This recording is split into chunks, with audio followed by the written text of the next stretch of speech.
عشان نفرق بين الملجا والميثايل تكنو يبقى لازم نحطهم كده جنب بعض. بالنسبة للملجا فهو بيحتوي على الفيتامين بي 1 بتركيز 40 مللي جرام، وفيتامين بي 6 بتركيز 60 مللي جرام، وفيتامين بي 12 في صورة سيانوكوبلامين ودي الصورة الغير نشطة منه بتركيز 250 مايكرو جرام. أما الميثايل تكنو فبيحتوي فقط على الميثايل كوبلامين أو الفيتامين بي 12 في الشكل النشط تركيز 1000 مايكرو جرام. وبالنسبة لطريقة الاستخدام فالميثايل تكنو بيكون فيلم بيتحط على اللسان، بيدوب وبيتم امتصاصه في الفم بسرعة. أما الملجا فده أقراص بتتاخد بالفم بعد الأكل، وامتصاصها بيكون من الجهاز الهضمي.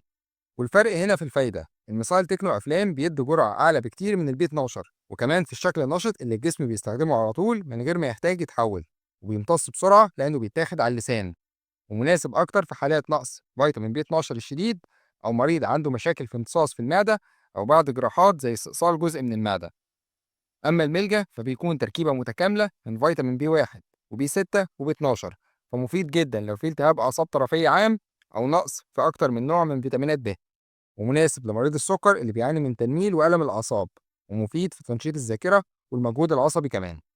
طيب مين الأفضل؟ لو حالتك هي نقص حاد في بي 12 أو عندك مشاكل في الامتصاص أو محتاج دعم سريع للأعصاب بسبب خلل في فيتامين بي 12 فالميثايل تكنو أفلام هو الأفضل. أما لو عندك اعتلال أعصاب عام أو نقص في أكتر من نوع من فيتامينات ب وخصوصا مع السكر أو الإرهاق العصبي فالملجأ هيكون أنسب.